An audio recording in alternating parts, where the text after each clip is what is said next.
The family dinner table fell silent when I announced my decision. My brother's fork stopped halfway to his mouth, and my mother's hand froze on her water glass. I'd rehearsed this moment 100 times, but nothing prepared me for the immediate dismissal in their eyes. "I'm joining the army," I said again, my voice steadier than I felt. "I've already started the application process."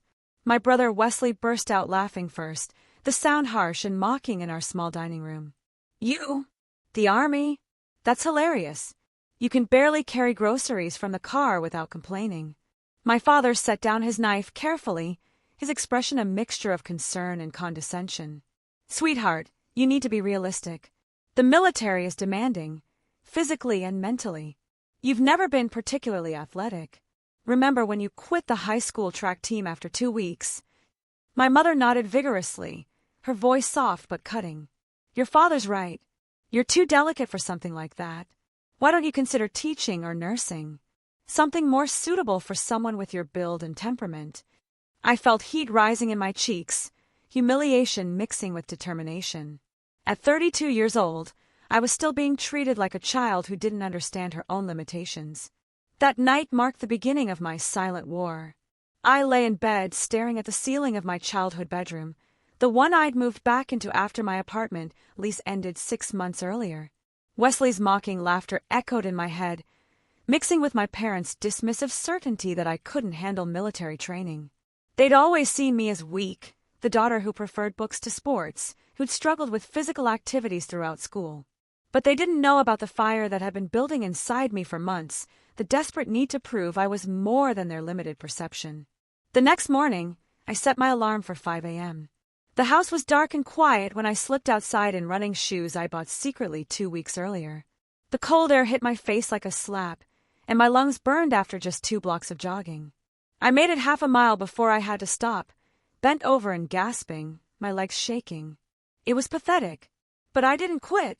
The next morning, I woke at 5 a.m. again and ran the same route, pushing myself to go just a little further. My family never knew I was gone, sleeping peacefully while I struggled through the pre-dawn darkness. 3 weeks into my secret training regimen, Wesley cornered me at another family gathering. My aunt had invited everyone for Sunday brunch, and I tried to avoid attending, knowing my army plans would be discussed. "So, Mom tells me you're still talking about joining the military," Wesley said loudly, his voice carrying across the crowded living room. "When are you finally going to stop pretending to be tough?" Everyone turned to watch, anticipating entertainment at my expense. My aunt paused mid-conversation, my cousins stopped scrolling through their phones, and my father lowered his newspaper. "It's not pretending," I said quietly, trying to keep my voice calm. "I'm serious about this." Wesley laughed, that same harsh laugh from dinner weeks ago. "Come on. You're barely 5'4" and weigh what, 110 pounds soaking wet? The army would eat you alive. You'd be crying for Mom within a week." My mother's voice drifted from the kitchen, not quite defending me, but not quite attacking either. "Wesley, be nice to your sister. Though honestly, dear, he has a point. This phase will pass. You'll see how difficult it is and come to your senses." That night, I made my decision. No more hesitation, no more waiting for their approval. I'd enroll in the recruitment program immediately. Boot camp started on a Monday morning that arrived far too quickly. The bus ride to the training facility was filled with recruits who looked more prepared than I felt. Most were younger, many were men built like athletes, and all of them seemed confident in ways I couldn't fake. When we arrived, the drill instructors were exactly what movies had prepared me for: loud, intimidating, and immediately dismissive of any weakness. "You will be broken down and rebuilt," Sergeant Torres announced, her voice cutting through the morning air like a blade. "Most of you think you're tough. Most of you are wrong. This program will reveal who you really are." The first physical training session destroyed me. I couldn't keep up with the push-ups. My runs were embarrassingly slow, and the obstacle course left me muddy and defeated. Other recruits noticed my struggles, their expressions ranging from pity to contempt. That night, alone in my bunk while others showered and joked, I broke down crying. The physical pain was terrible, but worse was the voice in my head that sounded exactly like Wesley. "You're too weak for this. You should give up now, before you embarrass yourself further." Sergeant Torres found me in the bathroom, tears streaming down my face. Sergeant Torres stood in the doorway, her expression unreadable. I expected mockery or dismissal, the same response I'd received from my family. Instead, she spoke with brutal honesty that somehow felt kinder than false encouragement. "No one cares about your excuses, only your results," she said flatly. "You think you're special because this is hard? Everyone here is struggling. The difference is whether you quit or push through." She turned to leave, then paused. "You survived today. That means something. Do it again tomorrow." Those words became my mantra. I survived the next day, and the next, slowly improving in ways so small they were almost invisible. My push-ups went from 5 to 7 to 10. My run times decreased by seconds. I learned to navigate the obstacle course without falling in the mud every time. The improvements were tiny, barely noticeable to anyone else, but they felt monumental to me. Still, I doubted constantly. During every difficult exercise, Wesley's mocking voice echoed in my head. During every moment of exhaustion, my mother's concerned dismissal reminded me that my family believed I'd fail. I decided to use their doubt as fuel, letting their disbelief push me forward when my own strength faltered. 6 weeks into training, I hit my lowest point during a particularly brutal field exercise. We'd been running drills for 8 hours in summer heat, carrying full packs across uneven terrain. My body was beyond exhausted, operating on nothing but stubbornness and the desperate fear of proving my family right. During the final drill, my legs simply gave out. I collapsed on the training field, my vision swimming and my lungs burning. Other recruits ran past me, and I heard someone shout for a medic. The humiliation was crushing. I tried so hard, pushed myself beyond anything I'd imagined possible, and still it wasn't enough. Lying there in the dirt, I seriously considered quitting. Maybe my parents were right.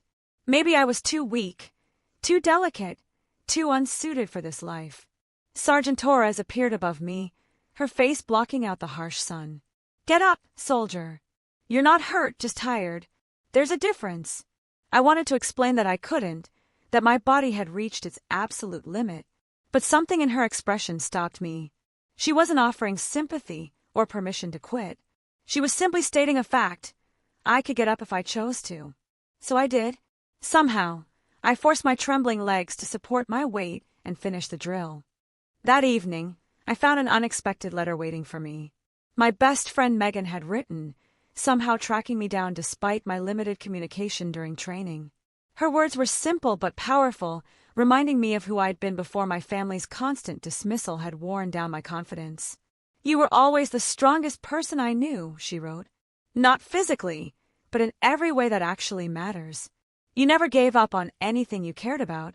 Remember when you taught yourself piano because your parents said music lessons were too expensive?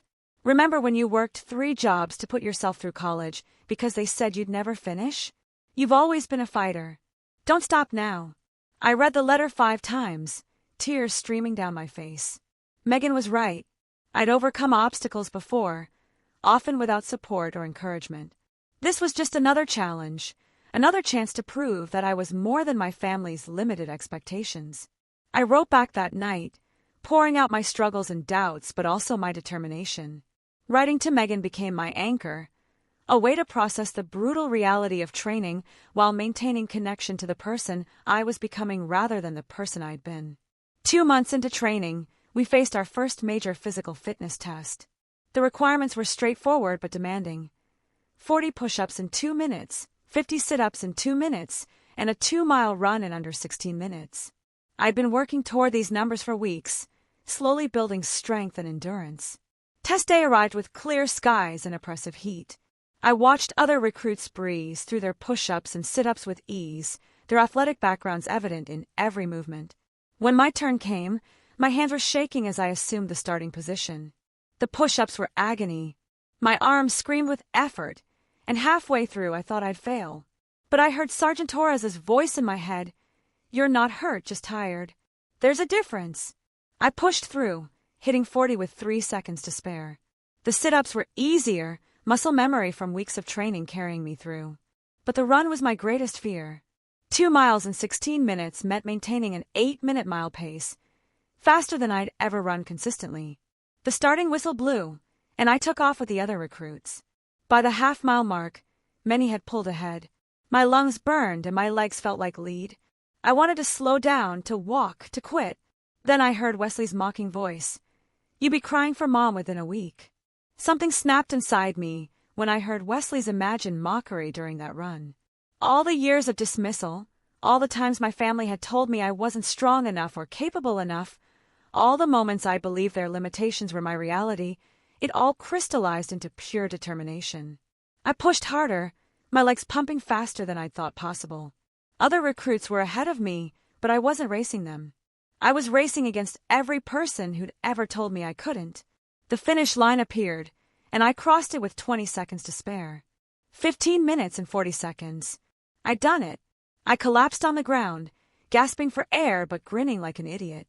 Sergeant Torres appeared above me, a rare smile on her usually stern face. "Not bad, soldier. You're starting to figure it out." That test marked a turning point. Something had shifted in my mind during that run, a fundamental change in how I viewed myself and my capabilities. I wasn't the weak daughter my family had always seen. I was someone who could push through pain and exhaustion to achieve goals that once seemed impossible. My commanding officer, Captain Rodriguez, started taking notice of my progress. She pulled me aside after training one day. Captain Rodriguez's office was small and sparse, decorated only with commendations and a single photo of her own boot camp graduation. She gestured for me to sit, her expression serious but not unkind. "I've been watching your progress," she said without preamble. "You came into this program as one of the weakest recruits physically, but you've shown more determination and improvement than almost anyone in your class." I didn't know how to respond, and used a praise regarding my physical abilities. "Your drill instructor tells me you're struggling with upper body strength. I'm assigning you to additional training sessions with me, 3 mornings per week before regular drills. If you're serious about succeeding here, you'll show up." I nodded immediately, both honored and terrified by the offer. The extra training sessions with Captain Rodriguez were brutal. She pushed me harder than anyone else, demanding perfection in every exercise. But she also taught me proper form, showed me how to maximize my strength despite my smaller size, and gradually built up my capabilities through targeted work. My confidence grew with my physical abilities. I started helping other struggling recruits, sharing the techniques Captain Rodriguez had taught me. Other soldiers began treating me with something approaching respect rather than pity. My family was scheduled to visit during a special weekend event the facility hosted for families. Family visitation weekend arrived with perfect weather and my worst anxieties. I'd been dreading this event for weeks, knowing my parents and Wesley would attend with low expectations and ready mockery. They arrived in my father's sedan, looking uncomfortable and out of place among the military families filling the base. My mother hugged me tentatively as if I might break. My father shook my hand formally. Wesley smirked, his expression suggesting he expected to witness my failure firsthand. "So, how's Army life treating you?" Wesley asked, his tone implying he already knew the answer. "You managing okay?" "Haven't quit yet." I met his gaze steadily, something I'd never been able to do before.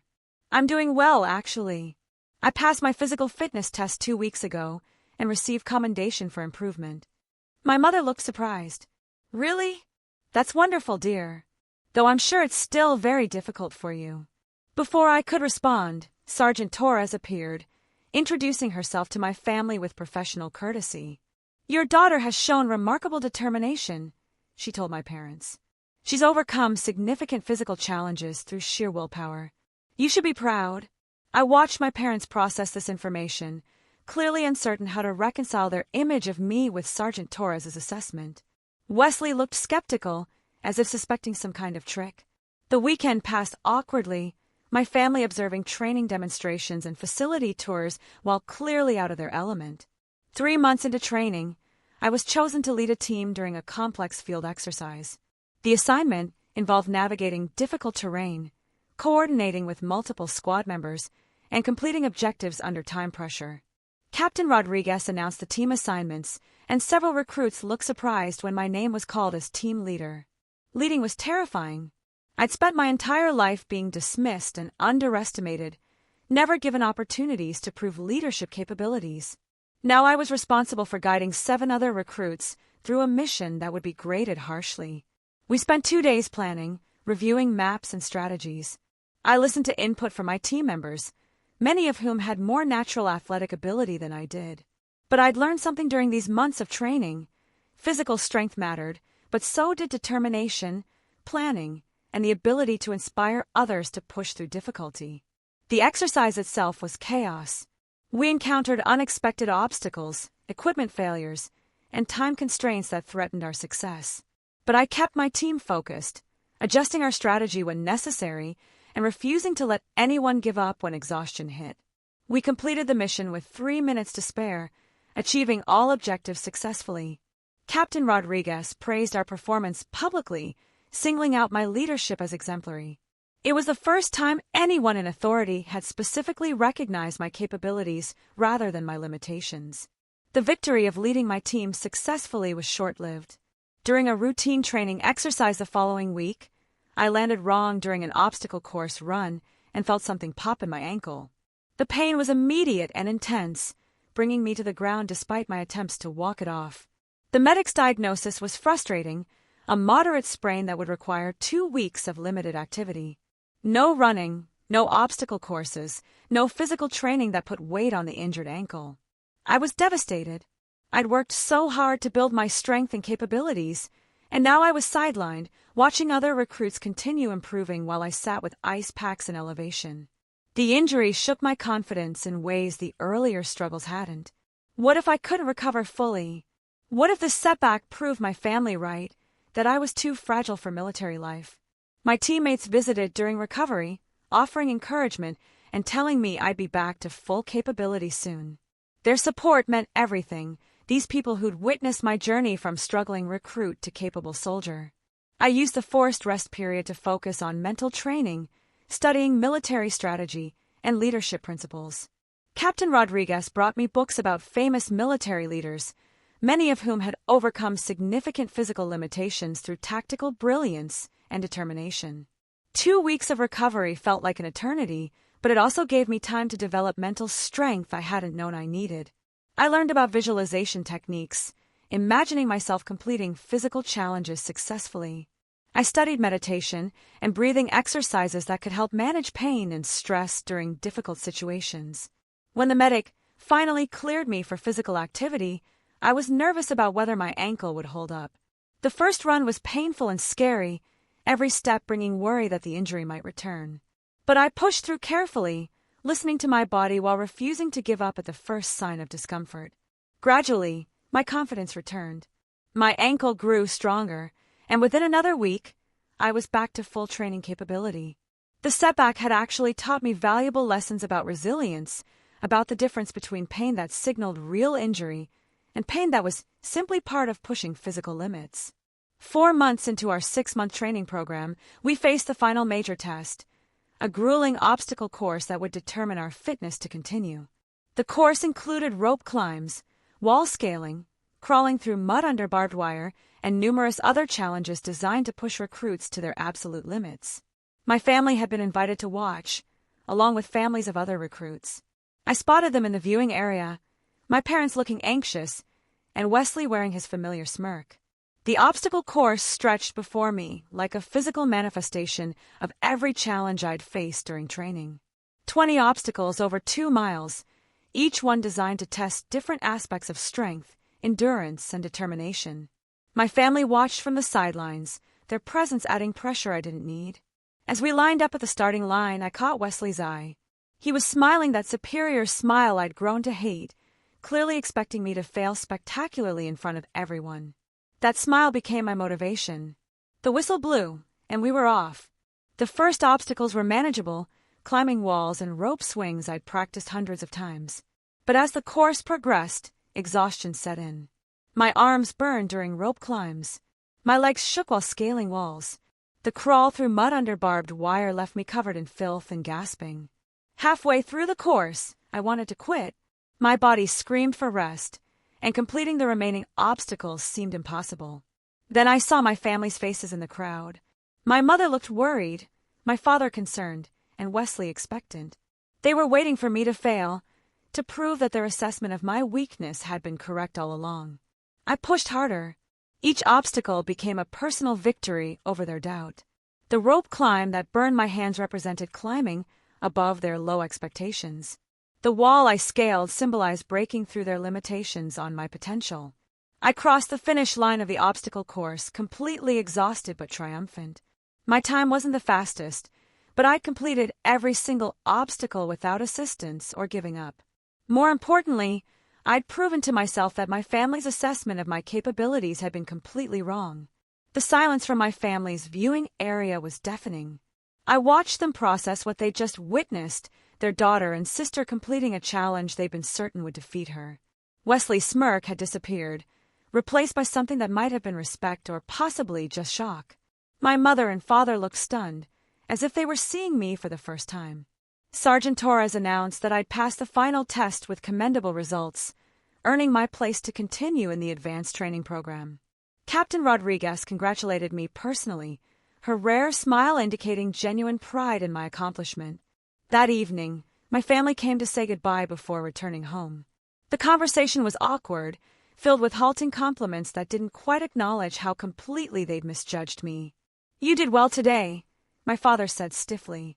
"We're surprised at how you've managed." Wesley said nothing, but the mockery had left his eyes, replaced by something I'd never seen before, uncertainty about his own judgments. 3 weeks after the obstacle course test, Captain Rodriguez called me to her office with unexpected news. "You've been selected to participate in the National Military Excellence Program," she said, sliding paperwork across her desk. "It's a televised event where top recruits from across the country compete in various challenges. You'll represent our facility." I stared at the papers, unable to process what she was saying. "National television? Why me? There are stronger recruits in our program." Captain Rodriguez smiled. "Strength isn't just physical. The selection committee reviews overall performance, improvement, leadership, and determination. Your transformation from struggling recruit to capable soldier exemplifies what this program aims to achieve. You earned this." The National Military Excellence Program would be broadcast live in 2 months, featuring recruits competing in physical challenges, leadership exercises, and military knowledge tests. Millions of people would watch, including my family. The preparation was intense. I trained harder than ever before, knowing I'd be representing not just myself, but everyone who'd been underestimated and dismissed. Captain Rodriguez worked with me personally, fine-tuning my skills and building my confidence. News of my selection spread quickly through my family network. My mother called, her voice a mixture of pride and confusion. "We'll definitely watch, dear. This is quite an honor. We're very proud of you." The weeks leading up to the National Military Excellence Program broadcast were a blur of intense preparation and growing confidence. I trained with other selected recruits, all of us pushing each other to perform at our highest level. The camaraderie was different from regular training, a shared understanding that we were representing something bigger than ourselves. My family's phone calls increased in frequency as the broadcast date approached. My mother asked questions about what to expect, clearly excited but still struggling to reconcile this accomplished soldier with the daughter she thought was too weak for military life. Even Wesley called, his tone lacking its usual mockery. "So, national TV. That's pretty impressive. I guess you proved us wrong." The admission was small, but it meant everything. For years, I'd craved acknowledgement from my family that I was more than their limited perception. Now, finally, they were beginning to see. The day of the broadcast arrived with clear skies and perfect weather. Cameras were set up around the training facility, and a live studio audience filled specially erected bleachers. My family was somewhere in that crowd, watching alongside military families and supporters from across the country. The competition included multiple events: an obstacle course race, a leadership challenge where we command teams through complex scenarios, and a military knowledge test administered live. Between events, the broadcast featured interviews and background stories about selected recruits. The obstacle course race was first, pitting 10 recruits against each other and the clock. I'd run similar courses hundreds of times during training, but never with cameras broadcasting my every move to millions of viewers. The announcer's voice boomed across the facility. Next up, representing the Western Regional Training Facility, we have someone with a truly inspiring story. Initially considered one of the weakest recruits in her class, she's transformed herself through sheer determination and unwavering commitment. They showed my before and after photos, the contrast stark. The earlier photo showed an uncertain woman who looked fragile and overwhelmed. The current photo showed a confident soldier with visible muscle definition and steady eyes. Her family once doubted she could complete basic training. Today, she's competing for national recognition. Let's see how she performs. I caught sight of my family in the crowd, their expressions ranging from pride to disbelief. Wesley looked particularly uncomfortable, probably realizing that his mockery was being indirectly referenced on national television. The starting whistle blew, and I launched myself at the course. Every obstacle I'd struggled with during training flew past. Rope climbs, wall scales, crawling sections, balance beams, all of it felt almost effortless compared to my early days of training. I wasn't the fastest competitor, but I was solid, consistent, completing each obstacle with precision and determination. I finished the obstacle course race in 4th place out of 10 competitors, a respectable showing that earned applause from the crowd. But the real test came next, the leadership challenge. 5 of us were selected to lead teams through a complex scenario involving strategic planning, resource management, and coordinated execution under time pressure. My team consisted of soldiers I'd never met before, recruited from different facilities specifically for this event. I had 30 minutes to plan our approach to a mock mission, then we'd execute while judges evaluated our performance. The pressure was immense, knowing millions of people were watching, including my family who'd never imagined me in a leadership role. I drew on everything Captain Rodriguez had taught me about leadership, listening to team input while maintaining clear direction. We ran through our plan, identifying potential problems and developing contingencies. When execution time came, we moved like a precision machine. The mission was complex, requiring coordination between multiple elements while adapting to changing conditions. My team encountered several unexpected obstacles that forced quick decision-making. I stayed calm, adjusting our approach while keeping everyone focused on our objectives. We completed the mission successfully, achieving all goals within the time limit. The judges' feedback was overwhelmingly positive, praising my leadership style and my team's cohesive execution. I'd placed second in the leadership challenge, an achievement that felt more meaningful than any physical accomplishment. The final event was a military knowledge test administered live, with questions ranging from history to strategy to current military policy. This was where my months of studying during recovery from my ankle injury paid off. I'd spent countless hours reading military theory, historical battles, and strategic principles. The test format was intense, each recruit standing alone at a podium while cameras broadcast our faces to massive screens. Questions came rapid-fire, requiring quick thinking and comprehensive knowledge. I answered confidently, drawing on everything I'd learned. When the scores were tallied, I'd placed first in military knowledge, outperforming recruits with more traditional military backgrounds. The announcer's voice filled the facility once more. An extraordinary showing from a recruit who was told she was too weak for military service. Let's hear it for her remarkable journey. The applause was thunderous, and I spotted my family in the crowd, all of them standing and clapping. My mother was crying, my father looked stunned, and Wesley's face showed something I'd never seen before, genuine admiration. The awards ceremony followed, with medals presented for various achievements. I received recognition for Most Improved Recruit, Leadership Excellence, and highest military knowledge score. Standing on that stage, receiving medals while cameras broadcast everything nationally, felt surreal. This was so far removed from the struggling recruit who'd arrived at boot camp 6 months earlier, so different from the daughter my family had dismissed as too weak and delicate. The ceremony concluded with a surprise announcement. The program director, a decorated general, stepped to the microphone with additional news. One recruit demonstrated such exceptional overall performance that we're awarding a special recognition. This individual exemplifies the core values of determination, leadership, and continuous improvement that define military excellence. My heart pounded as I realized he might be talking about me. For extraordinary achievement across all categories, we're pleased to promote this recruit ahead of standard timeline and assign her to an elite training program for advanced leadership development. He called my name, and the crowd erupted. I walked to the stage in a daze, accepting both a promotion and assignment to a program that typically required years of service to access.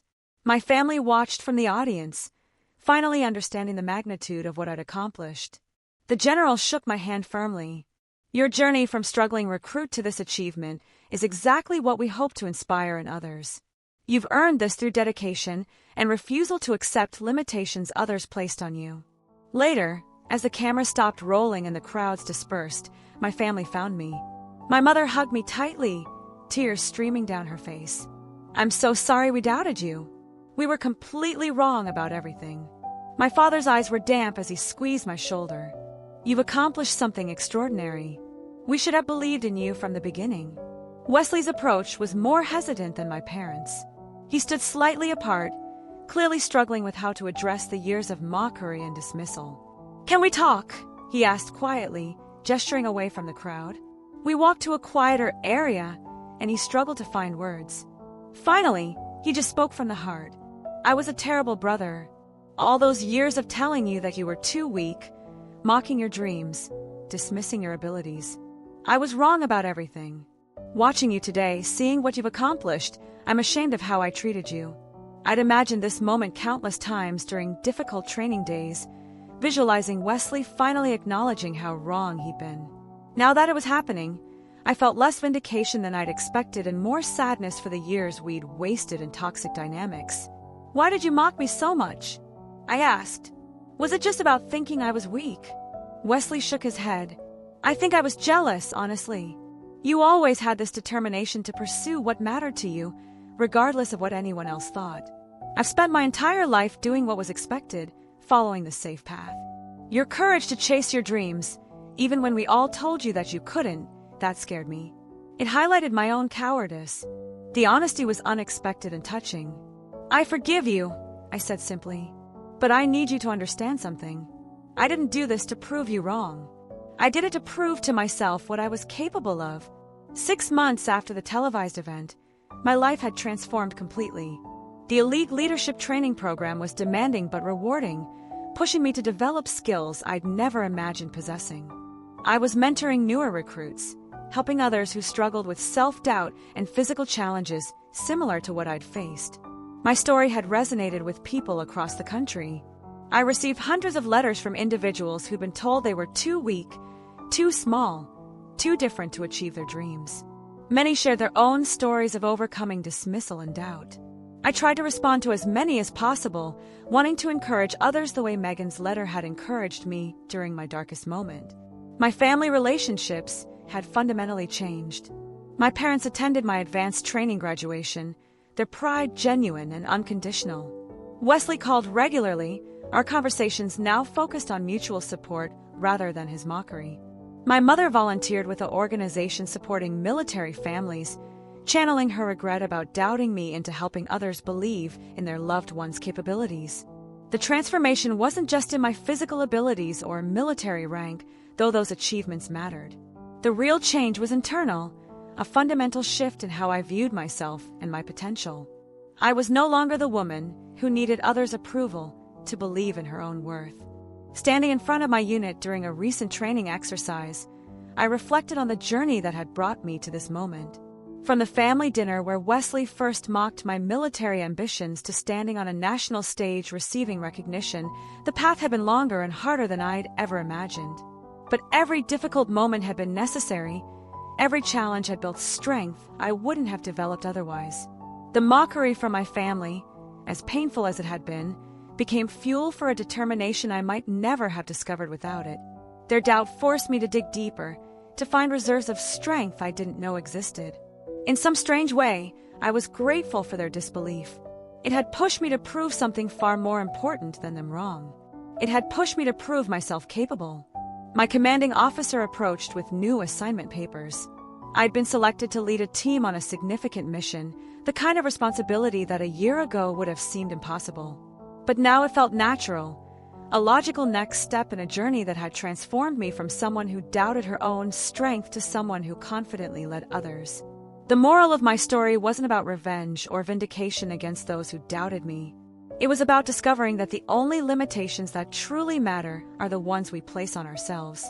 My family's doubt had been painful, but it had never been the real obstacle. My own internalized belief in their assessment of my weakness, that had been the true barrier.